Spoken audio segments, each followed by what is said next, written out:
Plus généralement, ce dossier, il est très révélateur de l'état de l'institution judiciaire aujourd'hui. Il y a un dysfonctionnement quasi systémique au sein de l'institution judiciaire, puisqu'on le voit avec les délais, c'est-à-dire pour des faits qui sont établis avec un auteur identifié, on attend plus d'1 an pour que les faits soient jugés, ce qui est scandaleux.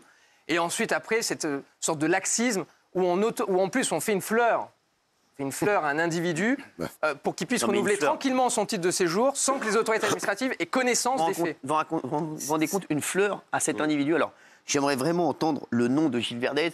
Alors, je vous le dis, accrochez-vous, hein, attachez vos ceintures, parce que là, à mon avis, ça va secouer encore une fois, ça va souffler fort.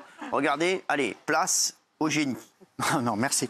Le problème, c'est que, Maître, vous avez fait une description extrêmement partisane du dossier. Je suis désolé. Ah ouais, vous m'expliquez. Comment t'expliques ça, toi? Bah, je sais pas, parce qu'il est l'avocat de la victime. C'est exactement la même description. C'est des effets spéciaux, non. Il a dit que j'avais pas relaté les faits. Le juge, excusez-moi, le juge a pensé comme moi. Il a pensé que ce coupable mérite une deuxième chance. Pourquoi? Il est jeune. Il s'excuse tout de suite. Et alors, il envoie des SMS d'excuses. Il lui a gâché sa vie. Mais excuse-moi, je vais t'insulter. Donc arrête de me parler. Parle à Jean-Michel, parce que je peux plus voir ta gueule. Jean-Michel. Non, mais sur les faits, je vois pas ce que le. Non, mais vous vous rendez compte ce qu'il dit? Il dit non, mais il dit. Non, mais ce Gugus. Attendez, ce Gugus de Gilles Verdez dit qu'il faut laisser une deuxième chance à ce mec-là parce qu'il a 24 ans. La deuxième chance, je la laisse dans son pays. Et on donne le même de séjour à une personne qui en a vraiment besoin. Pourquoi le juge pense comme moi alors? Parce que vous êtes un juge. Et là, Pierre-Henri Bovis. Raconter notre anecdote. La décision, elle est doublement scandaleuse.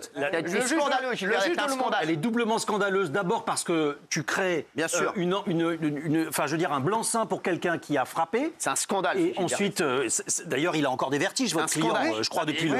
Voilà. Donc, je veux dire, c'est pas n'importe quoi. C'est pas une façon, quoi. Et deuxièmement, je vois pas ce que le statut de migrant vient à voir avec ça. Dans les faits, tu passes... Non, mais je veux dire, les faits, normalement, tu devrais juger les faits tels qu'ils sont, selon une grille pénale. Déjà, on voit bien qu'en plus, ça a été déclassé. On est passé de la correctionnelle à un statut de hop, on fait ça un peu sur le... Parce que je vous ai raconté le dossier. Non, comme il était. Mais non, il n'avait rien à voir avec ça. Tu peux le raconter comme tu veux. C'est pas du niveau d'un feu rouge. Je vais vous raconter une autre anecdote de cette C'est du niveau d'un feu rouge. À l'audience sur homologation, donc quand on se constitue partie civile, on reprend un peu les faits. J'ai des photos, donc notamment celle-ci, mais bien d'autres, que j'ai avec moi, et que je montre à la juge qui n'avait pas vu les photos. Juste, on va clarifier les choses. Voilà l'état de mon client au moment des faits. Parce qu'évidemment, là maintenant, ça commence un peu à se refaire. La juge, évidemment, ça soulève des hauts le cœur. Fait comme ça. Je vais la voir. Non, je crois que vous n'avez pas encore assez vu. Regardez bien les photos. Et pourquoi le procureur a agi comme ça? Parce que je pense qu'il n'a pas vu les photos. Il n'a pas vu l'état dans lequel... C'est très grave. Vous pouvez pas dire ça. S'il vous plaît, Gilles Verdez, arrête d'hausser les épaules parce que tu es un scandale. Tu veux que je te dise, tout le monde le dit, tu es scandaleux. Et pourquoi? Non, mais t'es un scandale. Mais pourquoi tu es un scandale. Tu es un scandale. Dans ce que tu viens de dire, tu es un scandale. Et deux, tu veux que je te dise, tu es dangereux. Pourquoi le juge a fait 6 mois avec sursis alors? Dangereux parce que le juge, tu sais quoi, Géraldine va te répondre. Géraldine. L'idéologie droit de l'homiste de la justice qui est complètement gangrénée par l'extrême gauche. Mais vous délirez totalement. Mais vous délirez. Mais le syndicat de la magistrature, c'est 30% des magistrats. Tu crois quoi? Et on met en pâture les victimes. Géraldine, je ne peux pas contester le fait qu'il y ait 30% des magistrats qui sont syndiqués. Merci. Tu veux que je te dise, Gilles, tu es un scandale. Mais j'en fais plein. Tu veux me t'excuser parce que tous les gens disent que c'est scandaleux ce que tu es en train de dire. Mais qu'est-ce que j'ai dit? J'ai tenté d'expliquer pourquoi il avait pris 6 mois avec sursis. Il a pris 6 mois avec sursis. C'est factuel. C'est factuel. Tu dis, tu aurais pris la même décision. J'aurais pris la même décision. Parce que c'est un fou. En ce moment, je te dis, c'est des gars comme toi, et je le redis, c'est des gars comme toi qui sont en train de gangréner la France. Mais les magistrats, tu serais toi-même choqué. Mais les magistrats, Cyril, excusez-moi, Maître Bovis, les magistrats. Mais vous n'êtes pas avocat. Et voilà pourquoi. C'est ça que t'as à dire. Voilà pourquoi ce que vous dites est inadmissible. Je pense que vous avez dû peut-être louper votre diplôme de droit. Vous n'êtes pas avocat. Et ce que vous dites, moi, je suis pas d'accord. Alors que Gilio coupe. Non, mais... Vous allez trop loin. Mais moi, quand je vois ces décisions de justice, Géraldine. quand je vois ces décisions de justice, moi, en fait, j'ai de la peine, en fait. Moi aussi. J'ai de la peine parce qu'en fait, je trouve que la justice s'éloigne de plus en plus de la société et de nous autres citoyens. Et on constate malheureusement soir après soir une sorte d'indulgence, de Gilles Verdez, arrêtez d'hocher la tête, c'est insupportable. Et franchement, ça me fait vraiment de la peine pour notre pays. Mais je regardais mes notes, j'ai pas hoché la tête. C'est insupportable. Si la justice n'est plus au rendez-vous, évidemment qu'il y aura des règlements de compte, évidemment qu'il y aura une sorte de... Jean-Michel. Attendez, je sais pas, tu as eu peut-être un traumatisme dans ton enfance. Qu'est-ce qui fait que depuis 7 ans que tu es TPLP, tu as toujours de la compassion pour les criminels, les agresseurs et jamais pour les victimes? J'ai pas de la compassion, j'essaie d'expliquer les décisions de justice. Tu es toujours du mauvais côté. Toujours.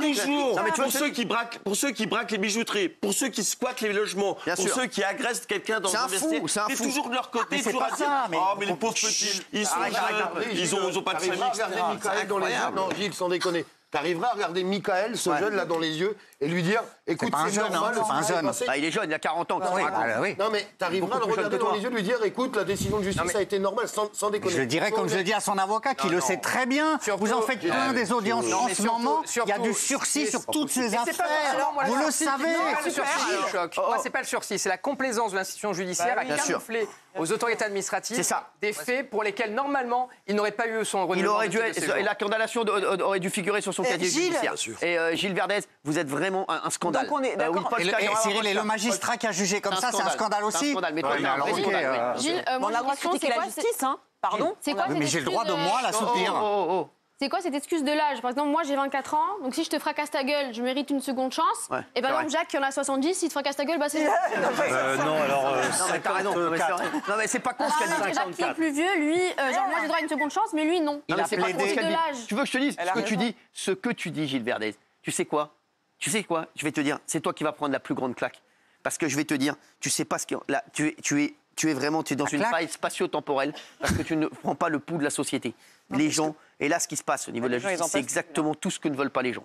Je te le dis, c'est tout ce que ne veulent pas les Français. Et ce mec-là est encore son titre de séjour. Alors qu'il y a des gens qui travaillent, qui n'ont même pas leur titre de séjour, qui travaillent dans des restaurants, qui se réveillent à 6h du matin, qui finissent tard le soir, qui travaillent 20 heures par jour, et qui n'ont pas leur titre de séjour. Et tu as un mec comme ça qui fait le beau, et qui va frapper un autre mec dans les vestiaires et qui est encore là, et on lui permet une deuxième chance. Et écoute-moi bien, moi ce gars-là, je le prends, je le sors tout de suite, il prend l'avion directement. Tu sais quoi, il a tapé à 18h, à 19h, il est dans l'avion. Tu vas voir. Il y a un coup de pied au cul, moi je suis pas la France de Gilles Verdez. Je peux vous répondre? Non, tu peux pas me répondre parce que t'es un guignol. Maître, on est d'accord qu'il peut toujours... Comme ça, le débat est ouvert. Je parle pas au guignol. Maître, on est d'accord... Et si je parle à quelqu'un d'autre? Tu parles à quelqu'un d'autre, mais pas à moi. Vous me direz quand je peux Géraldine va te parler. Maître, on est d'accord que donc l'agresseur peut toujours jouer au basket. Un gugus.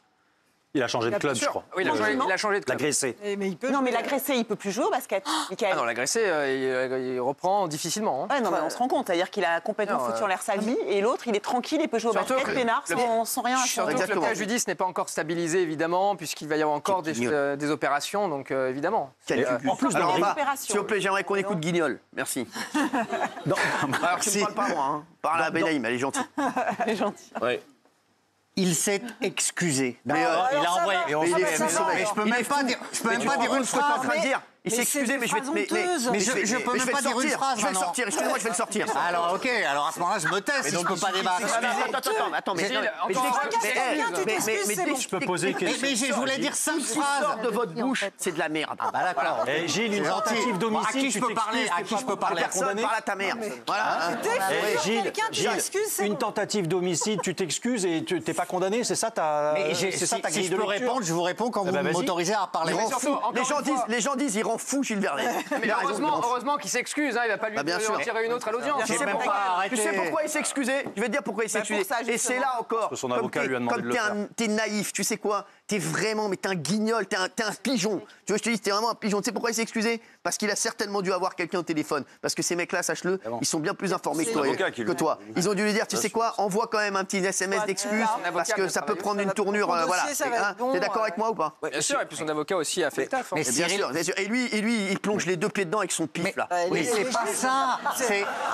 Mais maître, en plus. Parle là-bas. Bon, vous le savez bien. Je parle à toi. Ouais, mais c'est quand même difficile. Mais bon. Parlons, parce que personne ne veut te parler. Parlez à moi. Moi, pourquoi tu veux pas me parler? Non, mais maître. vous le savez très bien, moi j'en fais plein des audiences en ce moment. La justice en ce moment, c'est du sursis. Monsieur, madame, on vous donne une deuxième chance. Ne nous décevez pas. C'est ça tout le temps. C'est pas du tout ce qu'on est en train de te dire. T'es vraiment... Mais t'es un guignol, excuse-moi, Géraldine. La deuxième chance... Non, on parle pas de ça, Géraldine, tu peux lui dire... La deuxième chance, c'est qu'il ait ses papiers, Cyril, c'est ça. On n'en veut pas. Mais vous n'êtes pas juge. Mais vous n'êtes pas juge. Mais t'es qui, toi? T'es un guignol. Mais vous n'êtes pas juge. Si je suis guignol, vous n'êtes pas juge. Excusez-moi. Gilles, moi je vous adore, mais je suis désolée. Je pense que votre fantasme... Vous êtes juge, vous, maintenant? C'est bon. Tu veux que je te dise?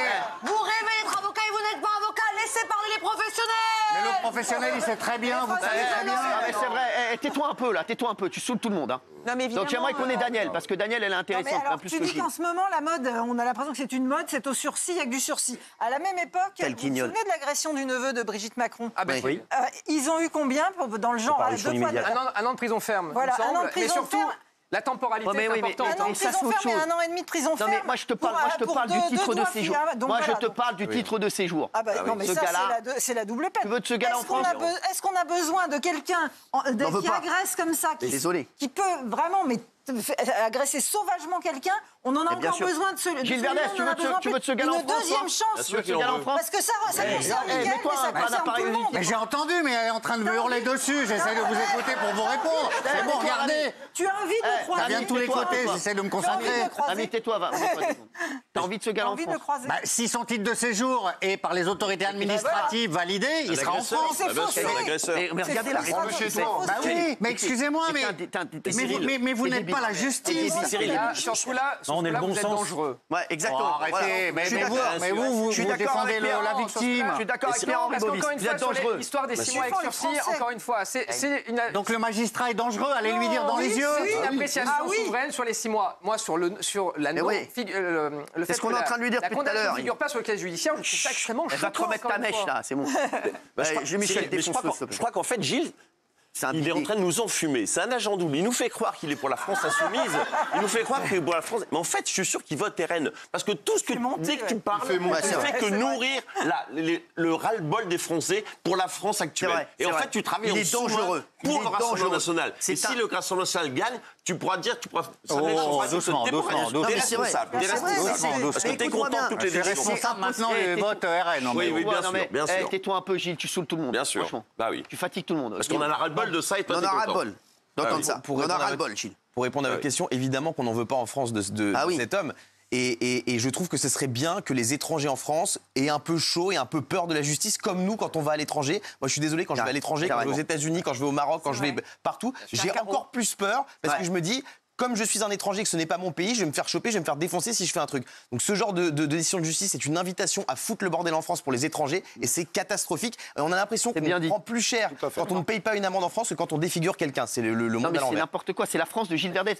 Quand je vous dis la France de Gilles Verdez, je ne dis pas que c'est Gilles Verdez. Gilles Verdez représente cette France qui est en train la France que les Français ne veulent plus. Gilles Verdez, regardez bien, on le voit bien tous les soirs, tous les sondages, à chaque fois, il est sur la bande d'arrêt d'urgence, Gilles Verdez. Tous les gens sont sur l'autoroute, il passe. Et lui, il est sur la bande d'arrêt d'urgence. Et il est en panne et personne veut s'occuper de lui. Puisque les gens passent et lui klaxonnent et lui disent bah, c'est bien fait pour ta gueule. Bah oui, voilà. crache, Non, mais je rigole pas, voilà. Non, mais non, calmez-vous quand même. Regardez, on va voir. Êtes-vous choqué par la décision? Ben, voilà. Comme d'habitude. Voilà. Comme d'habitude. Non, mais c'est plus que choquant. Je suis outré par cette décision qui est vraiment. Non, mais je vous le dis. Et quand j'entends des gens comme ça, Gilles Verdez, ce qu'il dit Gilles Verdez, c'est inadmissible. C'est inadmissible. Excusez-moi, ce gars-là, il ne doit pas avoir son titre de séjour renouvelé. Je suis désolé. Il doit être mis hors de la société, sur le champ. Terminé. Il prend l'avion directement et on prend son titre de séjour. S'il y en a en plus, on le donne à quelqu'un qui travaille vraiment, qui fait beaucoup pour la France. Et il y a plein de gens qui sont étrangers et qui font énormément pour la France et qui galèrent les pauvres. Voilà. Et quand ils voient des connards comme ça qui ont leur titre de séjour, je peux te dire ce qu'ils disent. Il y a vraiment, exactement. Et ils se disent, il y a vraiment une injustice. Voilà. Donc Gilles Verdez, toi qui veux aider tout le monde, tu sais quoi, t'es toujours du mauvais côté. Je vais te dire, non mais sans rigoler, c'est fou d'être tout le temps du mauvais côté comme ça. Non mais Jean-Michel, c'est incroyable. Bah oui, il va encore nous dire que les 93, c'est des cons. Ouais, voilà, mais c'est ça. Jamais dit ça. Jamais dit ça. Tu le penses, forcément. Il y a qu'un Gugus ici, on sait qui c'est. Mais non, j'essaie d'avoir un point de vue humaniste, c'est tout. T'as pas du tout un point de vue humaniste, t'as un point de vue dangereux. Tu veux que je te dise, c'est dangereux. Tu viens de te dire que t'as un point de vue humaniste? Tu sais quoi, tu veux Sois humaniste pour Mickaël déjà. Exactement, sois humaniste pour Mickaël. Tu sais quoi, tu es toujours du côté des malfrats. Ouais, toujours. Tu es toujours du côté des malfrats. Vous pouvez pas dire ça. Tu es toujours du côté des le magistrat qui a jugé ça, il est du côté des malfrats. Le magistrat qui a pas mis... Qu'est-ce que tu veux me faire dire? Tu as peur du magistrat, moi? Non, mais qu'est-ce que tu crois? J'en ai rien à foutre. Moi, je te dis que le magistrat, il aurait jamais dû ne pas inscrire la condamnation au casier judiciaire. Il aurait dû le mettre. Donc voilà. Il l'a fait parce qu'il est comme toi. Il est comme toi. Allez, on se retrouve dans un